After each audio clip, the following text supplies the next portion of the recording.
Praise the Lord, God bless you. I believe कि आप सब अच्छे होंगे। पूरे सप्ताह भर ईश्वर ने हमारी मदद की और आज तक हमारी सहायता करके यहाँ तक हमें पहुँचा कर लाया। हम उस परमेश्वर पिता का धन्यवाद करते हैं जिसने हमें जिंदों की भूमि में रखा। हम मनुष्य है ही क्या जो वो हमारे ऊपर अपनी दृष्टि डाले। वो परमेश्वर हमारा जीवित परमेश्वर हमारा पिता है, हमारा सृष्टि करता है और सारे कायनात का मालिक है। और आज हम जब एक घटना पर याद कर रहे थे, मेरे मन में एक घटना याद आया। वो है कि एक राजा था। पुराने काल में एक राजा था जिसका नाम सुलेमान था।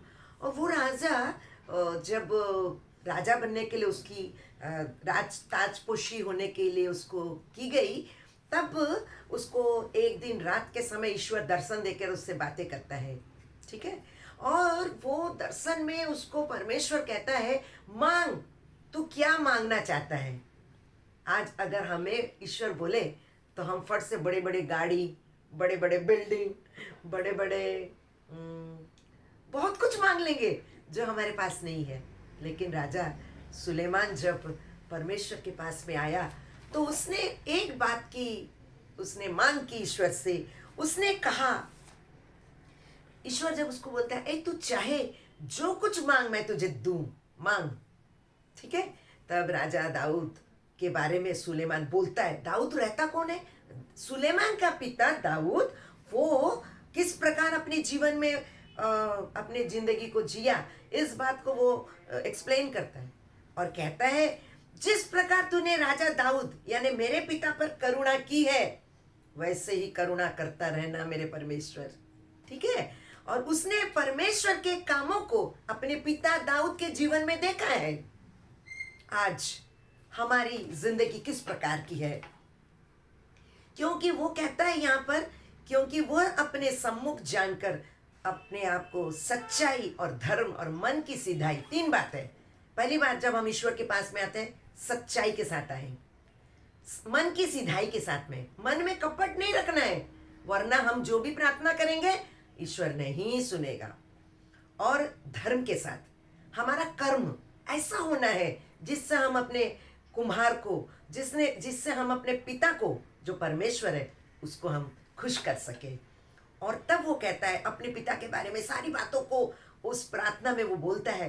और उसके बाद में 7 पद में एक बात वो बोलता है ना, मेरे दिल को छू गया। वो ये है कि 7 पद यानी कि पहला राजा उसका 3 अध्याय उसका 7 पद में कहता है कि और अब हे मेरे परमेश्वर यहोवा। क्या पर्सनल रिलेशनशिप उसका ईश्वर के साथ में यहाँ पर दिखता है। तूने अपने दास को मेरे पिता दाऊद के स्थान पर राजा किया है। अपने को ईश्वर का दास बोलता है। और जब हम परमेश्वर के पास में आते हैं, हमारा मेंटालिटी कैसा रहता है, हम किस प्रकार के मनोवृत्ति को लेके आते हैं। और तब वो कहता है, मैं तेरा दास हूं जिसे तूने अपने मेरे पिता दाऊद के जगह में राजा बना दिया, परंतु मैं तो छोटा लड़का सा हूं। अपने आप को छोटा बच्चा बना देता है। एक बच्चा कैसे सरल होता है, मेरा और आपका मन भी वैसे होना चाहिए। थोड़े समय कुछ अशांति हो गया, कुछ झगड़ा हो गया, कुछ ऐसी बात होगी जिसमें हमारा मन अशांत हो गया, व्याकुल हो गया, पर उसको हम कुढ़न में रख के हम फिर से उस कुढ़न के साथ में परमेश्वर के पास, ना ना ना ना ना, अगर हमारी प्रार्थना परमेश्वर सुने, हम चाहते हैं, तो हमें मन की सिधाई, धर्म के साथ और बड़े विश्वास योग्यता के साथ में ईश्वर के भय में आकर, सिंपल होकर, कपटता के साथ में नहीं, और मन सच्चाई के साथ में उसके पास आना है। और तब वो कहता है, मैं तो छोटा सा लड़का हूं जो भीतर बाहर आना जाना नहीं जानता। किस प्रकार अंदर जाना चाहिए, किस प्रकार बाहर जाना चाहिए, मुझे नहीं मालूम। परमेश्वर ईश्वर उसको एक बहुत बड़ी जाति, बहुत बड़ा जाति, इज़राइल जाति के ऊपर में, और उसने ईश्वर ने उसे एक राजा बना दिया। और वो कहता है, मेरी बुद्धि नहीं है, मेरा ज्ञान नहीं है, मेरे देखने की दृष्टिकोण लिमिटेड है। और हम थोड़ा कुछ पा जाते हैं, थोड़ी बुद्धि आ जाती है, थोड़ा सुंदर हो जाते हैं, थोड़ा अच्छा पढ़ाई हो जाता है, थोड़ा अच्छा नौकरी करते हैं, थोड़ा कुछ ज़्यादा हो जाता है जो दूसरों से हम थोड़ा ऊंचे चले जाते हैं, हमारे मन में घमंड आ जाता है। यहाँ पर मैं सीखी हूँ, सुलेमान राजा अपने आप को दीनहीन नम्र बनाता है और एक छोटे बच्चे जैसा वो अपने को बनाता है और कहता है मुझे तो इतना नहीं मालूम कैसे भीतर आना चाहिए, कैसे बाहर जाना चाहिए। एक छोटा बच्चा, उसको रोड पे आप छोड़ देंगे, वो जाएगा तो वापस नहीं आ पाएगा। छोटा बच्चा के बारे में बोल रही हूँ। कितना से वो अपने पिता के हाथ पे, अपनी माँ के हाथ पे, अपने बड़े भाई बहन के हाथ पे अपना हाथ को रख देता है और उसे विश्वास है कि मेरा पिता माता भाई बहन मुझे बिल्कुल सही सलामत घर वापस ले आएंगे। इसी तरह सोलोमन, सुलेमान क्या करता है, वो परमेश्वर से बुद्धि मांगता है। बोलता प्रभु मैं तो छोटा बच्चा हूँ, मुझे इतना पता नहीं कैसे जाना चाहिए, मुझे ये ज्ञान, कोई भी समस्या जिसका समाधान मुझे इतने बड़े जाति को आपने मुझे दिया, उसको मैं कैसे क्या डील करूं मुझे नहीं मालूम। उसी को वो एक पोइटिक वे में बोलता, भीतर बाहर आना जाना, यानी कि अंदर घुसना फिर उस समस्या से बाहर आना, ये सब ज्ञान मेरा नहीं है प्रभु, मैं छोटा बच्चा हूँ। और तब ईश्वर उसकी प्रार्थना को सुनता है और उससे 10 पद में कहता है, अरे सुलेमान, वो बहुत खुश हो जाता है, तूने तो यह वरदान मांगा, तू ना तो दीर्घायु मांगा, लाइफ लॉन्ग, ज्यादा दिन तक मैं बचूं, वो नहीं मांगा तूने, वो नहीं मांगा, धन भी नहीं मांगा, अपने लिए शत्रुओं का नाश नहीं मांगा, परंतु समझने के लिए विवेक का वरदान मांगा। इसलिए सुन, मैं तेरे वचन के अनुसार हालेलुया करता हूं और तुझे बुद्धि और विवेक भरा मन देता हूं।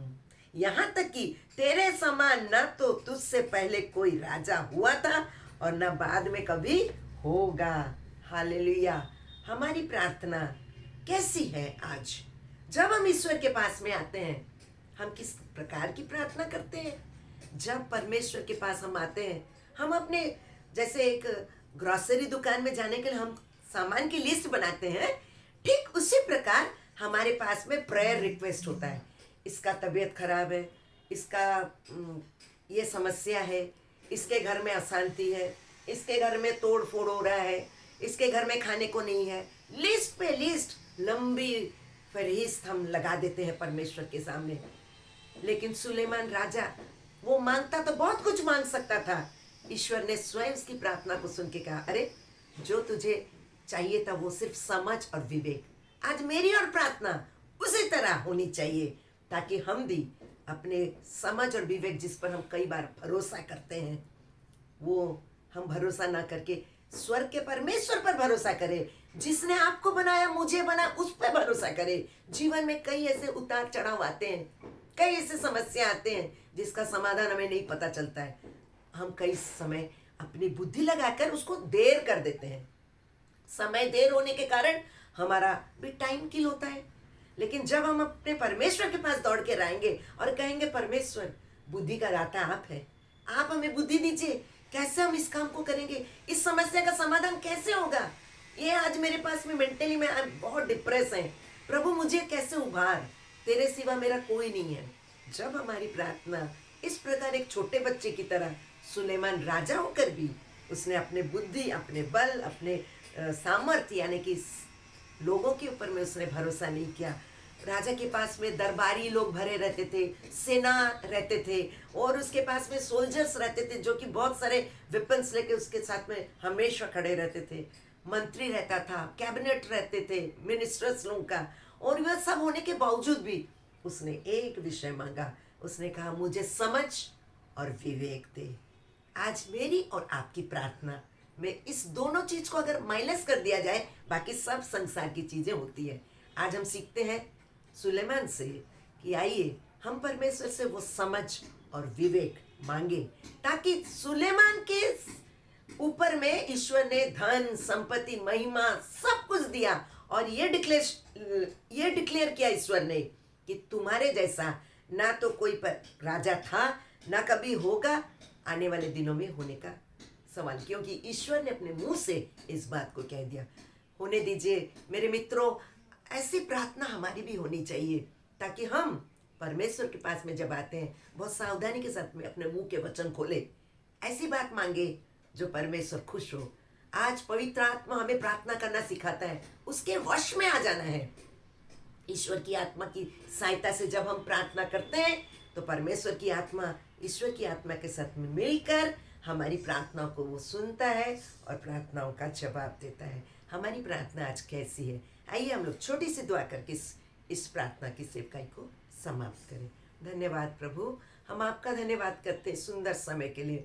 मेरे जितने लोग इस वचन को सुन रहे हैं, आने वाले दिनों में सुनेंगे, फेसबुक, यूट्यूब और जहाँ से भी सुनेंगे, प्रभु परमेश्वर उनके हृदयों में ये तेरा वचन जो दो धारी तलवार है वो उनके जीवनों को उलट पुलट करे, काट छाट करके सुंदर बना दे। प्रार्थना करना हम जानते नहीं है परमेश्वर, सुलेमान की तरह हमारी प्रार्थना हो जाए, ताकि हमें समझ और विवेक आप दीजिए, ताकि जीवन के तमाम परिस्थितियों में वही समझ वही विवेक हमारे जीवन में जब आ जाएगी तो हम सब कुछ कर सकते हैं और आपके हमारे जीवन के द्वारा हम आपकी महिमा कर सकते हैं। यीशु मसीह के नाम से मांगते हैं, आमीन, आमीन, आमीन। Thank you.